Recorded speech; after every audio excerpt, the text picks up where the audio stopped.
Oi, gente, tudo bem com vocês? Na aula de hoje, nós vamos dar continuidade a esse conteúdo de dia e noite, regularidade celeste. Na aula de hoje, a gente vai continuar uma coisa que a gente comentou um pouquinho na primeira aula, que é sobre essa questão de mudanças de períodos de dia e de noite, de acordo com a posição que o planeta vai estar, ou a forma como o Sol vai atingir nosso planeta. Isso a gente viu um pouquinho antes de entrar na parte de latitude e longitude, que também foi bem importante para a gente entender esse conteúdo de hoje. Então, vocês lembram? Eu sei que vocês já estão fera quando se fala agora sobre latitude e longitude. Se tem um ponto em determinado local no mapa, você já consegue identificar se ele qual é a latitude dele e qual é a longitude dele, que a gente viu na outra aula, certo? E para você que ainda não entendeu, volta para a aula anterior para tentar entender, certo? Então vamos lá. Ver qual é a relação que a gente viu na aula passada com a aula de hoje. O período do dia, ou melhor, o período diurno, tem sempre a mesma duração? Você já percebeu que no verão o sol aparece mais cedo e se põe mais tarde? E que no inverno acontece o contrário? Ou seja, clareia mais tarde e escurece mais cedo? Então, essas coisas de escurecer mais tarde e escurecer mais cedo, na nossa região, é bem discreto, mas ainda assim acontece. Então, tem períodos do ano que, por exemplo, para quem faz caminhada de manhã, eu acho que se os pais de vocês fazem caminhada de manhã, vocês perguntam, eles vão conseguir confirmar isso. Se em algum determinado momento do ano, de 4 horas da manhã, o sol já está quase aparecendo. Em outros momentos, das 5 horas da manhã e o sol nem deu as caras ainda. Então, isso porque o nosso planeta ele não gira de forma reta, ele é um pouco inclinado. Então, dependendo da estação do ano, vai incidir mais sol, o sol mais cedo, e em outro momento vai incidir o sol um pouco mais tarde. Porém, se você mora em locais próximos à linha do Equador, como é o caso da gente, essa linha é imaginária, certo? Daqui a pouco eu mostro lá vocês no mapa. No mapa não, na ilustração. Isso a linha do Equador. Isso em locais com latitudes bem próximas a zero, não deve ter observado nada disso. Se você mora bem longe da linha do Equador, provavelmente já percebeu. Então, a gente mora quase em cima da linha do Equador, que é essa linhazinha aqui, ó. Vejam só. Tá vendo o Brasil aqui? Vê, ó, Pernambuco tá quase aqui, ó. Que o laser é muito grande, mas a gente tá praticamente em cima da linha do Equador, então a gente não vê isso com tanta intensidade, mas ainda assim a gente consegue perceber. Só que se a gente consegue perceber quase em cima da linha do Equador, imagina pessoas que estão muito próximas aos hemisférios, próximos a essas regiões aqui, ó, e essa aqui. Isso acontece com uma intensidade muito maior. Então, os dias e a noite vão depender da estação do ano, para basicamente toda a região do planeta. Para quem está próximo à linha do Equador como a gente, percebe um pouquinho menos que isso. Então, nas localidades não muito próximas da linha do Equador, a duração do período diurno e noturno varia no decorrer do ano. Há um dia em que o período diurno é o mais longo do ano e o período noturno é o mais curto. No hemisfério sul, essa data ocorre em dezembro e é conhecida como solstício de verão. Há também um dia no ano em que ocorre o contrário. O período diurno é mais curto e o período noturno ele é mais longo. No hemisfério sul, essa data ocorre em junho e se chama solstício de inverno. Daqui a pouco vocês vão entender como é que isso acontece. Por que existem determinados momentos que o dia é mais longo, outros que o dia é mais curto. Isso se justifica exatamente pela inclinação da Terra e pelos diferentes períodos do ano, certo? Então, a gente tem o solstício de verão, solstício de inverno, equinócio de outono, equinócio da primavera. Então, vocês vão entender um pouquinho disso aqui mais ainda no decorrer da aula, certo? Então, vejam só. Eu trouxe aqui essa imagem para vocês que podem acabar bugando um pouquinho a cabeça de vocês. O que está acontecendo aqui nesse GIF, nessa ilustração? Pense aí um pouco. Vocês sabiam que isso aí são as passagens dos dias e das noites? Ou seja, nesse local aí não está ficando de noite, mesmo passando 24 horas, ó. O sol nascendo, se pondo, e acontece assim todos os dias, dependendo da estação do ano, certo? Não é para sempre, isso é só um período do ano. Isso aqui, ó, é o que acontece basicamente aqui.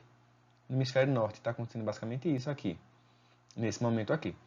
Como a inclinação da Terra, ela tem essa, ou melhor, como a Terra ela tem essa inclinação, veja que dependendo do período do ano, por mais que a Terra ela gire, aqui ó, não para de ser de dia.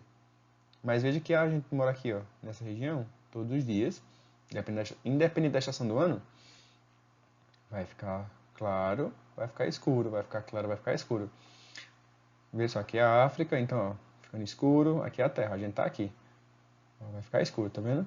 Só que aqui, por mais que roda, não vai ficar escuro. Então, dependendo da estação do ano, da mesma forma que aqui não fica escuro, aqui não fica claro. Então, veja aqui, ó, por mais que rode, não vai amanhecer o dia. Nessa região aqui, dependendo da estação do ano, certo, gente? Não é sempre. Então, acontece fenômenos como esse aqui, por exemplo.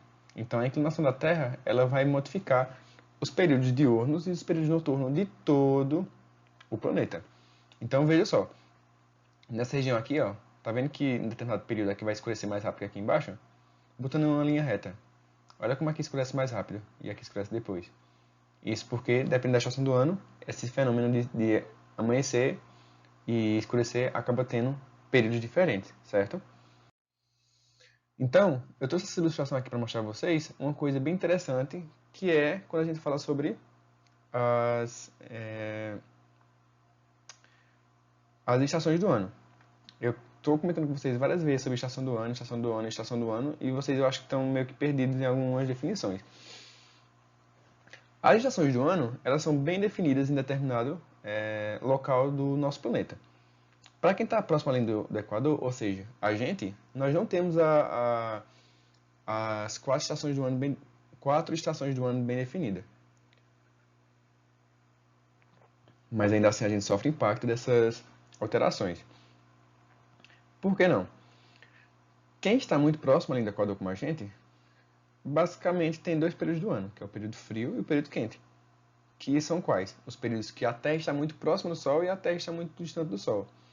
A Terra ela faz essa translação em torno do Sol em uma trajetória elíptica, ou seja, isso aqui vê que não é um círculo perfeito, ele é um pouco achatado nessas pontas aqui, nessas regiões aqui. E o Sol ele não está no centro da nossa trajetória. Então, ó, por exemplo, aqui é o mês de junho, que é o mês que a gente está mais distante do Sol. Ou seja, por isso que no mês de junho é tão frio. Nesse ano mesmo, o período de junho, estava tão frio que o pessoal estava jogando aqueles memes na internet, falando que, enfim, estava mais frio do que o normal. Só que agora, nessa estação que a gente está, nesse período que a gente está, sabe onde é que a gente está, mais ou menos? A gente está quase nessa região aqui. Ó. A gente está quase aqui. Vê como a gente está tão próximo do Sol, em comparação a junho. Então, vou botar aqui. Vou colocar aqui, porque a data que eu estou gravando o vídeo não é a mesma data que vocês vão assistirem, mas eu vou botar aqui, de modo geral, o mês de novembro. Vou botar aqui novembro. Então, mês de novembro, a Terra está muito mais próxima do Sol do que no mês de junho. Então, por isso, na estação que a gente está, é um pouco mais quente do que no mês de junho. Então, isso é outra característica que faz com que existam mudanças, tanto por questões de formação do dia e da noite, como também por questões de intensidade do ganho de energia, tanto em termos de calor como de luminosidade do nosso planeta. Então, nessa região aqui, por exemplo, vejam só. Nessa região, até risquei aqui para vocês verem, por mais que o planeta gire, ele não vai sair da noite no polo norte do nosso planeta. Só que quando o planeta girar para cá, essa região agora ela vai estar com uma grande incidência de luz, fazendo o contrário, o oposto do que está acontecendo aqui embaixo. Ó. Aqui tem muita luz e aqui tem pouca. Quando chegar aqui nessa região aqui, o oposto começa a acontecer, certo? Então, vejam só. Aqui a gente tem, o que eu falei a vocês em questão de distância, a gente tem o periélio e o afélio, que são os picos de distância. Então aqui é o momento em que a Terra está mais próxima do Sol e aqui o momento que a Terra está mais distante do Sol. E como eu falei com vocês que existem estações do ano diferentes de acordo com a posição que o planeta está, essa imagem está ao contrário daquela que a gente estava vendo antes, certo? Então, aqui é o periélio, que é o mais próximo do Sol, e aqui o afélio, que é o mais longe. Então, aqui, ó, é chamado de solstício. Os solstícios de dezembro e de junho, que vai identificar se a Terra ela vai estar de acordo com cada hemisfério. Vai estar no verão, no inverno. E aqui a gente tem os equinócios, equinócio de março e equinócio de setembro, que é quando está mudando de inverno para outono, de verão, de melhor, de inverno para primavera ou de verão para outono. Então, são os equinócios, que são esses intervalos entre o verão e o inverno, certo? Então, basicamente, eu trouxe aqui essa imagem que ela é bem característica quando a gente fala sobre as regiões próximas aos trópicos, tanto o trópico de Câncer como o trópico de Capricórnio, que são os locais que estão no hemisfério norte e no hemisfério sul, onde eles sofrem a influência das estações do ano, e que, por exemplo, em um local só é possível identificar essa paisagem no decorrer de um ano. Ou seja, aqui a gente tem o inverno, aqui a gente tem a primavera, aqui a gente tem o verão e aqui a gente tem o outono. O inverno ele é caracterizado, ele é como sua principal característica, um período muito frio, mas também um período muito seco. Na primavera, a gente tem um período que tem uma relativa proporção entre calor e umidade. Então aqui já tem mais uma umidade maior, uma quantidade de chuva bem regular, a temperatura já está um pouco mais amena, a temperatura mais ideal para que as flores consigam florescer. E aqui no inverno já é um período um pouco mais quente, um período que é um pouco mais abafado. Então com isso há uma evaporação maior da água, a precipitação, a formação de chuva. Então por isso que no inverno normalmente acontecem chuvas muito fortes, são chamadas as chuvas de...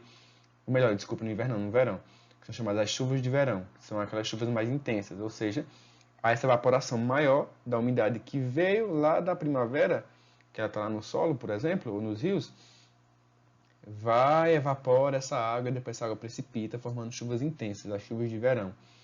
E, continuando, a gente tem o outono, que é quando essa umidade já está um pouco mais baixa, mas a temperatura também está mais alta. Então, o outono é um período mais seco e um período que ainda existe uma temperatura bem alta, mas não comparada, por exemplo, com o do verão, certo? Então, é basicamente essa imagem, ela ilustra aí nossas 4 estações: inverno, primavera, verão e outono, certo, gente? Espero que tenham gostado da aula. A gente finalizar aqui esse conteúdo e espero que tenham entendido bastante sobre esse assunto, certo? Então, tchau, gente, e até a próxima.